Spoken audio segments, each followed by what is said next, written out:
I want to welcome you all to a health seminar here, a health talk. And I have a special guest here. Her name is Melanie Rose. And I want to share her story because I found it really intriguing when I heard her speak at a training.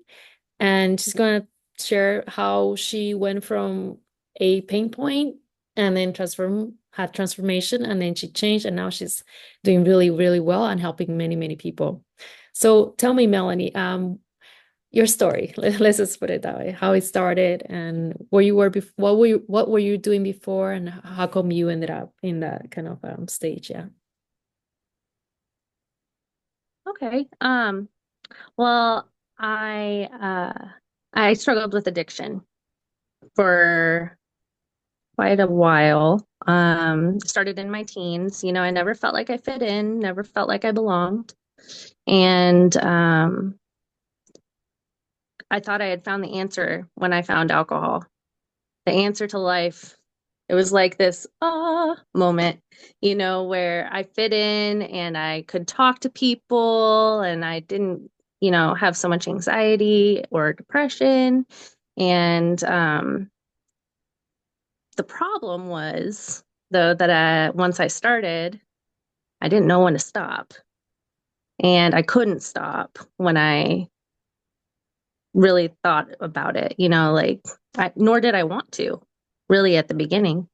Um, I had a few traumas in my, childhood and teenage years, and those were just a catalyst for my alcoholism and drug use.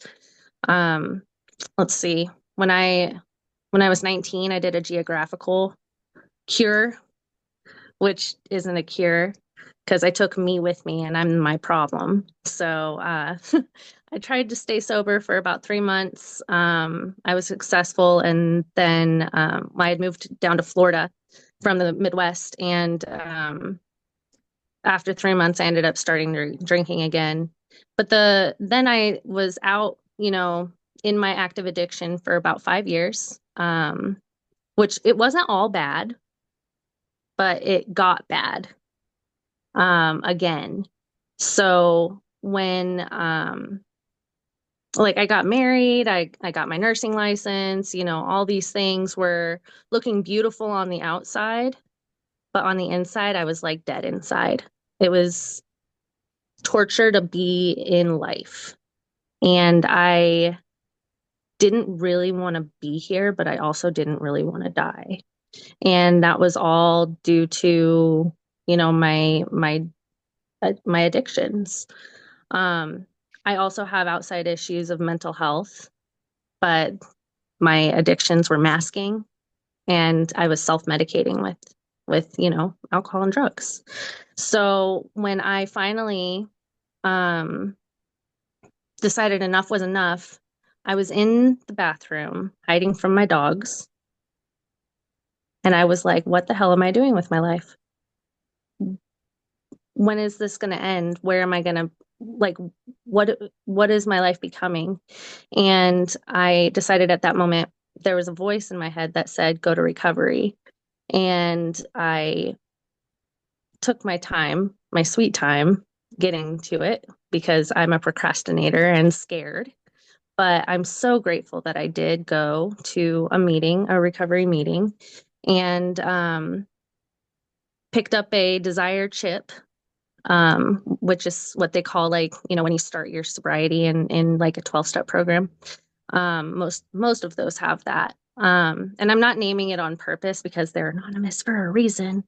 But the that was the beginning of my sobriety and of my new life and my new freedom. It was not easy to get sober. Um, it was probably one of the harder things I've done, but I didn't do it alone, and that was the biggest part. That was the biggest thing, was that I didn't do it alone. And I had, you know, people in the recovery program. I had my family, you know, so that was huge. I did do a 12-step program and did all 12 steps. And about a year in, I was like sitting in my car after a meeting, a recovery meeting, and I was like, now what? What am I going to do with the rest of my life? I've got this recovery under my belt now for about a year. And now I don't want recovery to be my life, but I don't want my life to take me away from recovery either. So where's this happy balance? Where do I find that? What is my purpose? What am I here to do? And I thought about that for a long time, a lot longer than had I had somebody like me who, coaches through finding those things, like it would have been a lot shorter of a time span between the what now question and the finding my purpose and living my goals and my dreams. Um, but it was trial and error. There was a lot of more traumas that happened in recovery that I stayed sober through. That was huge, like a hurricane hit my house. And I got divorced Mm, and my dad died after a struggle with Lou Gehrig's disease for 3 years. sorry to hear. Um, thank you. So, but I stayed sober through those, not alone, with support. And it was March of this last year that I had this kind of awakening moment of what my purpose, what fulfills me. So I am a nurse in an ICU, intensive care unit. I have been for 10 years, and it just really doesn't super fulfill me anymore like it used to, and like I had hoped it would for my whole life. But I like to see progress. I like to see growth in others. And in the ICU, I send them to out of the ICU and I never see them again and I never see their recovery. Um, so I wanted to be in a field where I see recovery, I see progress, I help with that progress, and I watch people thrive. And that's exactly what I can do with my coaching, with coaching recovering addicts like me. Excellent. Thank you so much for being vulnerable and sharing your life story because I'm sure it was very difficult. It wasn't like instantaneously with a wave of a wand. You just went for before and after at the blink of an eye. Like it took a lot of hard work to get out of that and motivation to just want to change, right? Because a lot of people, some of them don't make it. They just are still stuck in that. Um, so I'm gonna ask you a few questions because it's such a like eye-opening story. How initially, like what was the cause to make you start, with the addiction? Was it things in the family that kind of like triggered it? Or was it just like, you just were not happy for no particular reason? Like what was the trigger that initiated it?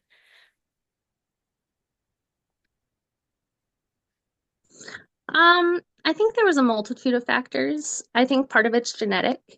There are multiple genes that have been proven as like connected to the alcoholism specifically. I know that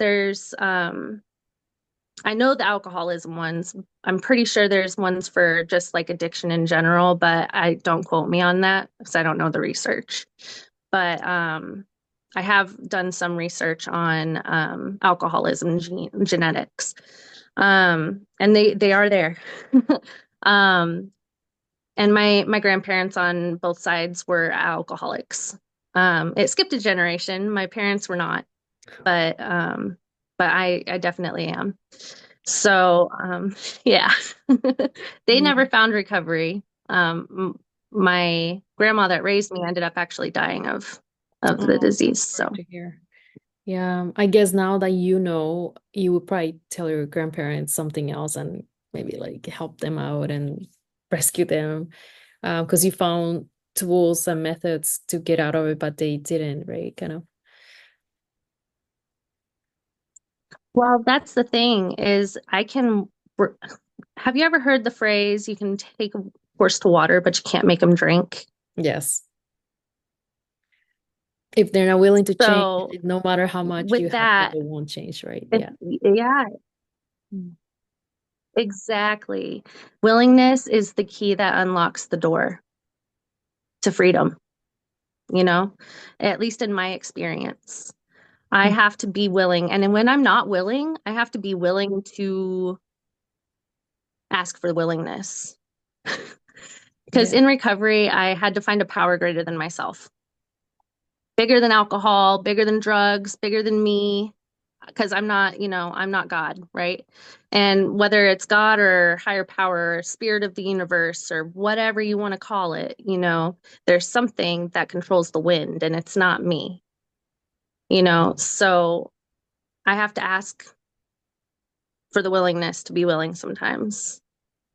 That's Even today, I mean, I have almost 9 years of sobriety, mm, but yeah. I'm not perfect. It's progress, not perfection. So, Yeah.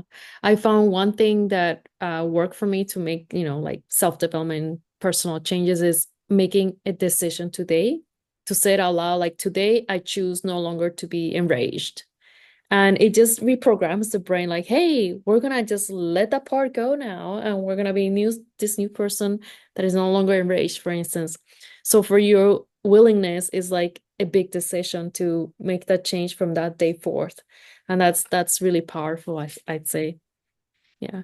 I'm just and I wondering. would just say, I would really, ooh, Go ahead. sorry. No, no, go ahead. I would say though that it's one day at a time. Like I can't do it for from this day forth. It's I can do this today and that's it. That's all I have is today. Mm, And I can only stay sober today. That's all I have.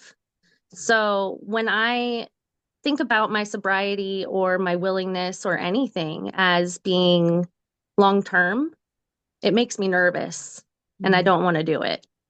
So if I can focus on this next 24 hours, or if that's too long, focus on the next hour, mm. sometimes just sitting on my hands, then I have a shot. But it's breaking it down into those increments that are manageable. That's a good point. When it's being like so long and so overwhelming, right? Yeah, I remember there were times when, not related to this at all, but like when something is so hard and difficult, so huge, it's like I'd rather not bother and do anything because I don't think I can accomplish it than like you said, do the baby steps, just focus on the 5 minutes. I can do 5 minutes, even if I might have, achieved the 5 days, but I'll start with 5 minutes and just focusing on that. And then, like step by step, you like elongate it and you accomplish it. So yeah, that's a really good point. Yeah. Um, my other question was when you were with alcoholism and drugs, was it a form of like escapism as well as you were avoiding a fear? And how have you how did you feel? Because it seems like there was something you mentioned earlier, like the alcohol help you relax, talk to people. At the same time, it's like when you were now without it, you also feel liberated. So it's kind of like it sounded like it was a like a freedom when you had it, and also a different kind of freedom when you didn't have it now. Yeah, I can explain on that. Okay, so at the beginning of my drinking, it was liberating. It was working for me. It was my solution. But as my disease progressed, because it is a disease, addiction is a disease, and it progresses in with time and like duration. So the more I drink, the worse I get. And when I got to the end of my drinking, I was no longer drinking with people or to talk to people. I was drinking to go to sleep. I Mm, was drinking when I woke up. I was drinking to cope with life. I was drinking to escape my feelings. And I was isolating. There was no pleasure in it anymore. I didn't really want to drink. I knew it was a problem. I knew for those 5 years that I drank after I tried to get sober the first time that I had a problem. But I chose to ignore it because I had reservations. You know, when I was 19, I was going to drink on my 21st birthday, and I did. You know, I got sober when I was 23 years old, which is pretty young. And thank God I did because I have this whole new life ahead of me, right? Hmm. And the the question that you asked with the liberation, so you see where like at the beginning it gave me that liberation to people to do the people thing, and then I isolated and it was miserable. Well, now sober, I don't need liquid courage anymore to talk to people because I have found my own confidence and my own self-esteem that I didn't have before.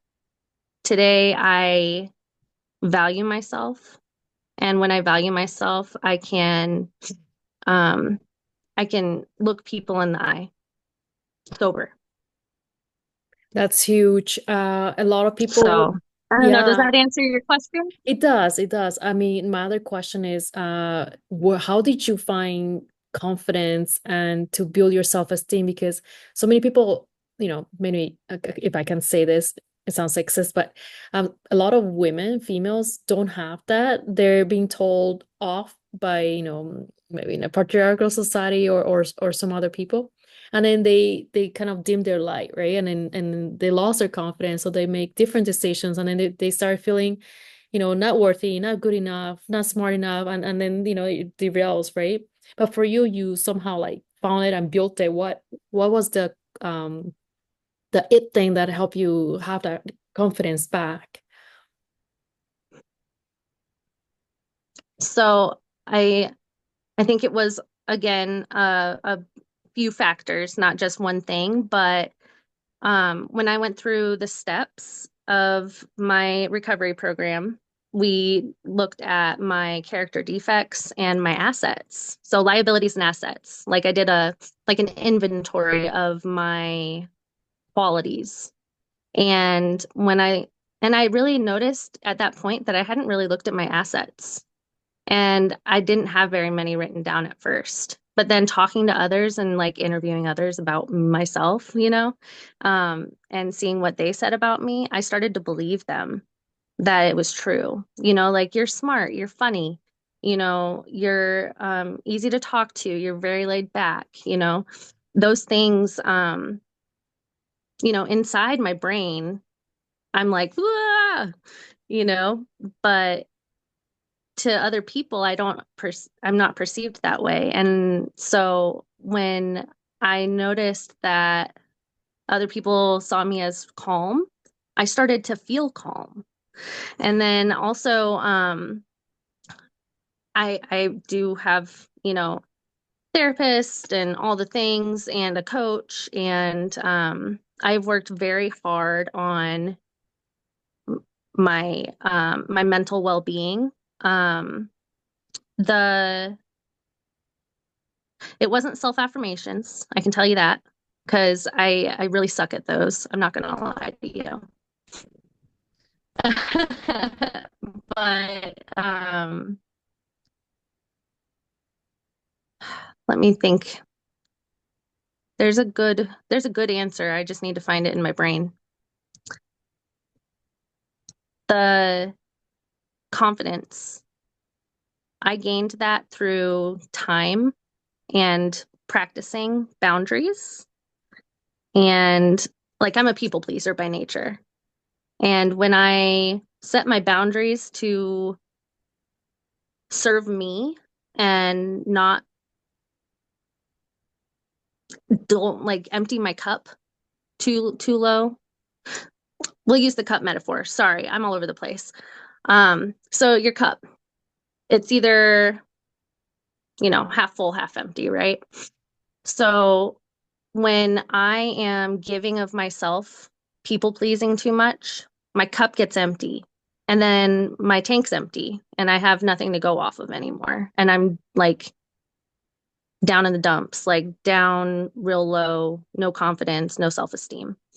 And then when I stand up for myself or put myself first, do the self-care things, which isn't just bubble baths and pedicures, but those are nice. It's, taking a walk, washing your hair, brushing your teeth, reading a book, hugging a dog, I'm a big dog lover. Um, things that make you feel good and fill your cup up, fill my cup up. I should talk for me.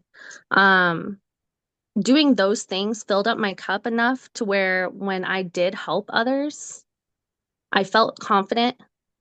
When I talked to others, I felt more confident because my cup was full and I wasn't trying to give from an empty cup. So when my cup is full, which gets full from doing self-care things, I can give of myself and not go like on E. Sorry, that was everywhere. No, that's I like the metaphor. What I found to gain my confidence when I talked to a friend long time ago, because I had the same issue, like no self-esteem, I look down on myself, this and that. He told me that he no longer cared what other people thought. And I started reciting that in my head. I don't care what other people think about me. I don't care what other people think of me. And then that actually boosted up my confidence because before I was also a big, huge people pleaser. And I always wanted to appease people. And, I would do things for them, bend over backwards for them, do, and I realized like people like treated me like mats because I was so nice. They'll step all over me, and Mhm. then that didn't help with my confidence either because then they were stepping on me, right? So so we have our own ways to like build that confidence, and it's funny you Absolutely. yeah. When you said you had words that you said to yourself because you interview your friends and they said like positive qualities. I think you're a very friendly, bubbly, energetic person. So very positive. And that I am Thank is you. also a very strong type of affirmation to kind of every day wake up with like, I am great, I am wonderful, like I'm smart. And I don't know if you've tried the tool or method, looking in the mirror and looking at your own eyes and saying, I love you. Yes. Yeah, that's strong too. Yeah, Yes. yes. Um, Very. yeah. I have I another will say this one last thing about that. I've been told in life that I should say, I should think that what other people think of me is none of my business. So that's like another that. way of what your friend told you, what Mm, other people think of me is none of my business. I don't know. It helped me. yeah, I like that. I'm writing it down. We're gonna like have to like quote it from you and trademark it. That's a good one, actually. Yeah. Because often we just self-sabotage, right? Like how many times we say negative things about ourselves and what was it that one trainer has said? When we say so many negative things about ourselves, like we're our own biggest critic, we actually shut down our confidence level. And I didn't And realize start to it believe until it. yeah, and I was like, wow, and so many of us like in our own heads, so with like the 10 voices are saying That's bad the city stuff. committee. Yeah. Yeah. Yeah. So, The I shitty also committee can, sorry, go ahead. no, yeah, you go ahead. Go ahead. Oh, the shitty committee, it's all about, it talks crap about me in my head. It's the negative thoughts. And it's the thing I have to say, shut up to sometimes because it has no place in my self-confidence. Exactly. So one other key thing that someone taught me is like let's call that imposter syndrome or saboteur. Tell that part like as if it was a character, name it. And then I named it Cruella. to like, hey, Cruella, thank you for your opinion, but could you like sit at the corner of the room until I call you back? Because, it's like always like saying negative and bad things that actually doesn't help, right? So we just kind of like separate that part and tell it to like, move off for a bit and never call it back. Exactly. I have the same, I've actually named my shitty committee. Oh, Her name okay. is Patricia. I'm sorry for anybody named Patricia on here, but she's my negative thoughts. And the thing I've noticed though is that while she is negative and causing anxiety and wreaking havoc, her point, I don't know if you've seen Inside Out 2. Have you seen Inside Out 2? No. It's a Disney movie. Oh, okay. Okay, it's okay. It's all about anxiety and Mm, how anxiety just wants to be helpful, but it just goes about it all the wrong way. So that's just something that I'm learning to not hate Patricia so much, but to realize that she's just trying to protect me, yes. but she does it the wrong way. Mm. Well, there was So, another thing that I learned from another coach is that sometimes we have the whatever you might call it, the genetics programming from an earlier stage in our life, and that programming hasn't been addressed to reprogram it to calibrate it to how we are today. And because of that, it's always making things, thoughts, decisions from that, little young self point of view, and therefore it's running the show in the wrong way, right? Like that happens. I right. think that's related to epigenetics, yeah. Another thing I wanted to ask you is, I'm sure you did, but I want to ask it. Have you done Honopono to kind of self-forgive? Actually, yes. Yeah, it's hard uh, too. Honopono, I have learned from Tony Robbins. Yes. Um, Actually, it was what's his name? Master Co? Master Co. Yes. Yes. Master Co through Tony Robbins. Mm, And I love it. yeah. I feel like it is also one of those things that you don't just do once and it's over. I feel like Mm. it's one of those things that you do over, and over and over. So I met this coach. She helps moms with kind of traumas. And she was Mhm. saying how a lot of things, tools, methods, excuse me, are designed and created by males. And there's no Mm. feminine or female version that created all these other programming or like methods of healing.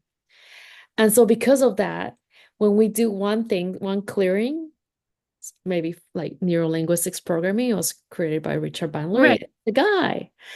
We do it once and we think we're spick span, great for life, but that doesn't happen because slowly you can see something slip back in. So we need to do it another clearing again every month and every month. And if we don't keep clearing, like the dust will come back in, right? So this coach actually told me that I know we're off on a tangent now. It's actually epigenetics and some of the stuff she's created that actually will help it clear for good for life because hers Oh, addresses wow.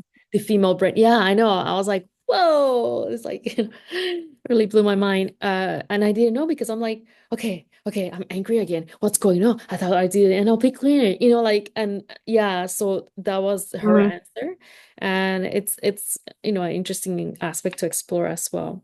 Um, yeah, so I have another question about like how we sabotage everything. Do you think it was due to the addiction that kind of everything slipped down? You mentioned like perhaps there's a lot of negative thoughts that happened during that period that then got married and got divorced and then I'm sorry to hear your dad passed, and I don't know what happened with everything else, but do you think it was because of all those negative thoughts that it attracted a lot of negativity? We call it like I know some people call it demons, some people call it negative Mm. spirits, but negative attracts negative, right? In a bad way. And do you think that's what happened to kind of offset your life balance?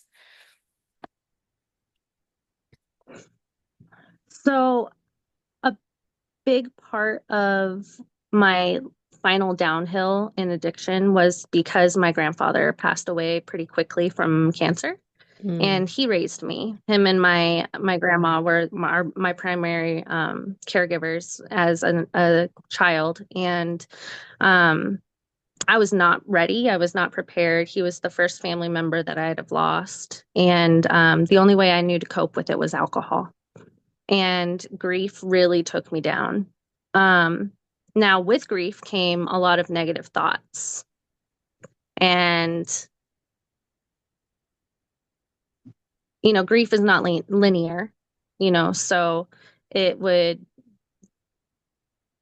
the stages of, the five stages of grief would go in whatever order they felt like it that day, and most of the time it was, like sadness or, the depression or whatever. And I never got to the acceptance until after I got sober. Um, I do believe in the power of manifestation and, the what you think you bring into your world. If I it may not work at, like I'm gonna win the lottery. It's not like that, where it's material things. But when you think positively, positive things come into your life or my life. When Absolutely. I think negatively, negative things happen in my life. When it rains, it pours. When one shoe drops, the other will shortly follow, you know. Um, and then two, the second shoe doesn't always drop, which is like kind of eerie because you think all this positive stuff and then it like stops the negativity. So like there's only one shoe that dropped. And then you're waiting for the other shoe to drop, right? The other shoe to fall on you and like cause havoc in your life and it isn't coming. And I have to accept that, I'm thinking this, but it doesn't make it so. I don't know. That was kind of everywhere. No, it makes sense. Yeah. So I also wanted to talk more on the positive side of things when you came out of like these traumas and you found a way to cope and heal during this journey. I'm sure you had a lot of self-reflection, meditation, and you did price a lot of self-development programs as well. Um, this spiritual call, I want to explore this because it's very intriguing for me. You heard a little voice that told you, and what would you know who that little voice was? Was it the voice of your grandmother or the voice of God or the voice of some angel in the universe or was it your like positive side that kind of went, hey, it's time to do your mission now. You're ready. So I didn't have a name for it back then, but now I do. Just as I have a name for Patricia. Patricia is my negative side, my shitty committee, if you will. Willow is my bright side or my God side. And I just choose to call it God because that's what a lot of people know it by. But higher power, like I said, spirit of the universe. Sometimes I think Grandmother Willow. Um, there's a story behind that we don't have time to get into, but like just that bigger thing than me and bigger than alcohol thing. Um, so the remind me the question because I just got lost in my head. Yeah, this voice that told you like, the spiritual call that told you, hey, it's time to do your mission. Um like It was Willow. yeah, it was Willow. Okay, okay. And now that you're gonna go forward with this, what are your plans to help more people to be sober and find, I guess, fulfillment in life and move on and find things to do now that they're good, they're in good shape. Right. So now that we as recovering addicts have all this free time because we're not using it drinking and drugging. What do we do to fulfill or fill that time? What do we do to fulfill our purpose, fulfill our calling, if you want to call it that? um I think the first thing is identifying it as, what is my purpose? What do I want? What do I like? What don't I like? All of those things, because I know that when I was in active addiction, I didn't think about those things. Um, and I'm guessing that others are kind of in the same boat, just based on experience. And so there's that. And then accountability is huge for me in my life. And I've seen it be super beneficial in other people's lives. So um, with my coaching, I provide that accountability. I go through with my clients and find that that purpose with them through just kind of questions and you know figuring out what they like, what they don't like, what they want, what they don't want, those kind of things, and really like harnessing that open-mindedness, willingness, and honesty um, from recovery that we learn, and incorporating it into the rest of our lives. And then also it's one-on-one coaching that I do with that, and um, the excuse me, um, just lost my train of thought. It The went, one-on-one coaching that you help with people with. yes. So, finding the purpose, achieving those goals through those small steps that we talked about, one day at a time, and having that cheerleader to really help move things along. Because I know that when I have a cheerleader, I do a heck of a lot more effort because I have something to be proud of. And I have something to be proud of to others as well as just as to myself. And the more I do that, the more self-confidence I get, the more self-esteem I gain, and the truly more joy I have. Yeah, truly, there have been studies that say that, even with children's, when they're encouraged and supported, they actually accelerate and do better, right? Because they just have positive feedback. And the more positive feedback they have, the more they'll do of it. Meanwhile, if on the opposite, if a child is shunned and told negative things, criticized, and they actually do worse. So it's good to have that like positive support peer group that tells you good things, and then you kind of keep moving forward and forward and forward to achieve your goals. You have mentioned through your coaching, you ask questions, and I think you probably know this. There is uh, one strategy to find the purpose in life. It's 7 levels deep. Oh, And the why. yeah, the big why, because a lot of people are like, what's the point in life? What's the purpose? Like, what am I here in this planet to do? Right? Like they just don't know. Mhm. They can't figure it out because their spiritual calling hasn't happened yet. Right. And I found like that 7 levels deep, asking 7 questions, the same question 7 times, really gets down deep into like the emotions, the spiritual part of it, to the point that you kind of like realize Hmm. what the truth is, like what the root is, like what they're Yeah, you supposed get to to the do. root. Yeah, and that's the point, the breaking point when people start crying, right? Because like, oh my Yeah, gosh, really, like that. And yeah, it's quite an experience to have that yeah, experience that very, 7 levels deep. very freeing and emotional at the same time.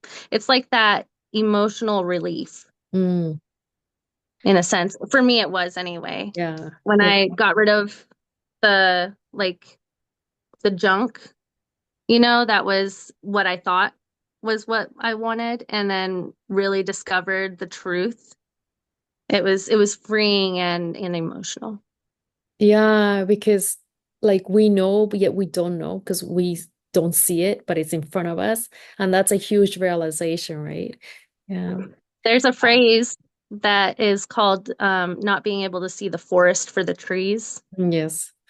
It's true. It's true. Yeah. There are things right in front of us where we just, we're like, where is it? Can't see it. Yeah. Here's another question that I think is very crucial.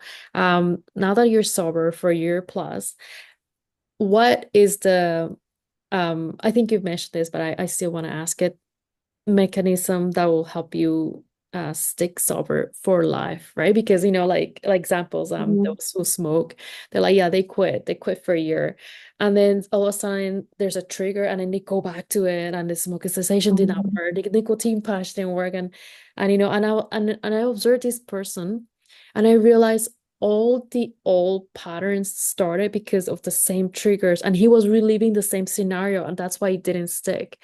And in your case, like what is your kind of anchor that will help you pull through everything that you won't fall back to that old pattern and old self?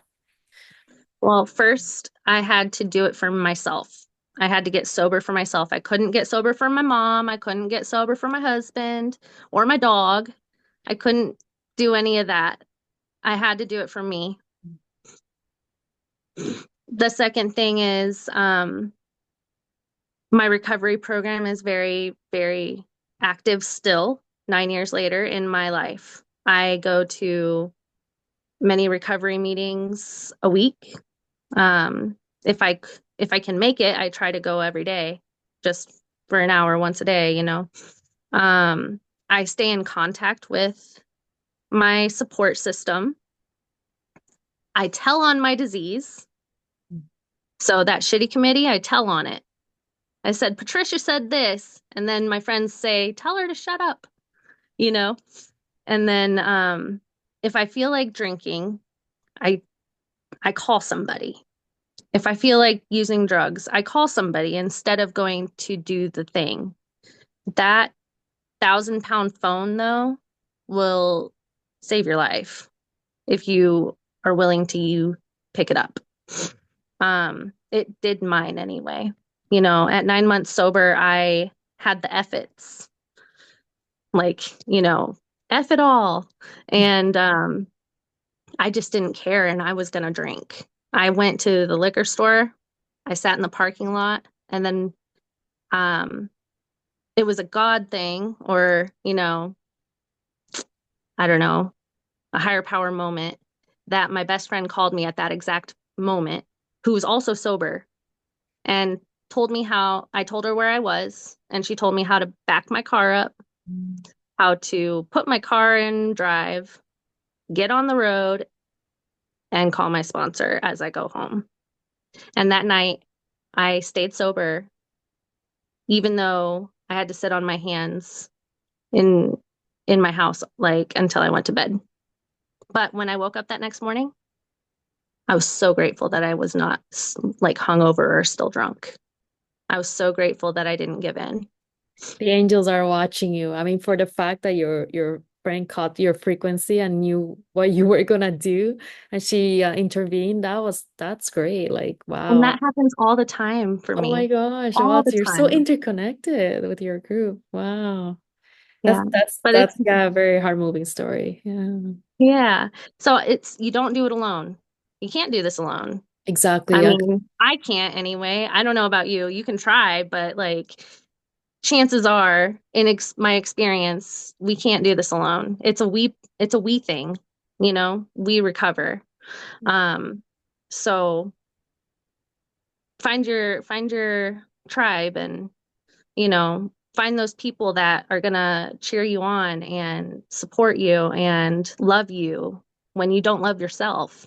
And then, until you do love yourself, they love you until you can love yourself. And that was definitely true for me.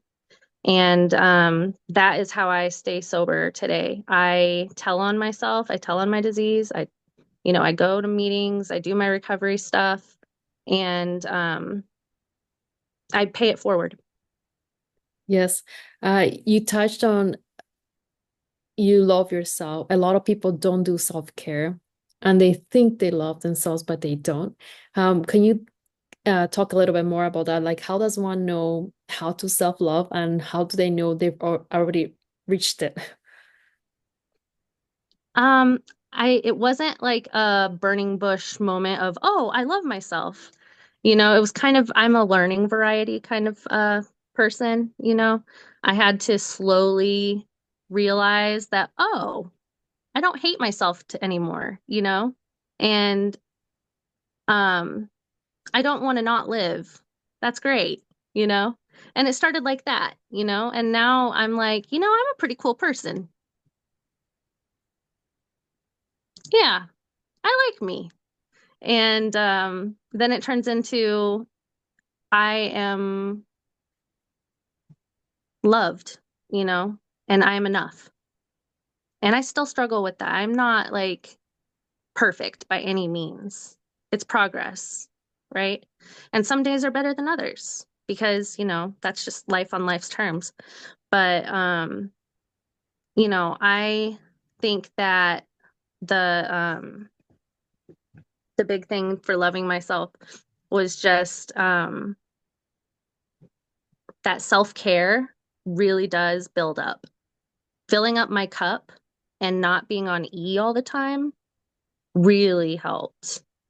And like just putting myself first in a non-aggressive way, you know. I mean, just because I am putting myself first doesn't mean I have to be mean about it, you know. Or So I selfish or too Right, exactly. Like narcissistic. there's certain ways to do things, and it doesn't have to be like, oh, I don't care about you anymore. I'm focusing on me. It doesn't have to be like that. It Mhm. can be I am trying to do self-improvement and I'm a work in progress and I need to practice. And it doesn't have So, to be perfect. That's right. and it doesn't have to be perfect Mhm. because there is no failure if you learn something from it. Exactly. Yeah. Yeah, you touch on really great points there. Because I think we've all more or less, some people more than others, have had like anxiety, depression, no self-love, and they just, can come out of that to kind of put themselves in a more positive light, in a higher pedestal, and they don't believe in themselves, so therefore they don't achieve anything, right? And they start to put themselves down because it's like, okay, well, there's no point in living because, everything's not so great. And it just spirals down. Meanwhile, in your heroic journey story, you found a way to like self-love, to find your worthiness, in which case I'm gonna suggest you to read Worthy, that book by Jamie Yep. McKern. Yes, I I heard it's have it on my very audiobooks. there you go. There you go. My three Akanduli friends have told me it's a must read. Like there's no question. Yeah, and I also find that when we start reflecting inwards about how sucky it is going on inside, and we start to kind of reflect outwards and help other people, that's when it's our like very enlightening, like serving others, helping others who are, like our previous self two chapters behind, and just giving them more like hope and a brighter light, holding the light for them, right, like a torch. And I Mhm. think that's why it's so great that you've overcome it. You're still in your journey, but you've overcome a lot, and you're able to help other people through accountability, through your coaching. And yeah, I encourage people who are watching to reach out to Melanie Rose if they would like to get coached and have lots of help, because you have lots of resources to help them. Yeah, Thank you. great. Thank you so much for your time and sharing. And I hope this has been very valuable and beneficial to everyone. And again, feel free to reach out to Melanie. I'll put your contact right after. Thank you. Okay. Bye.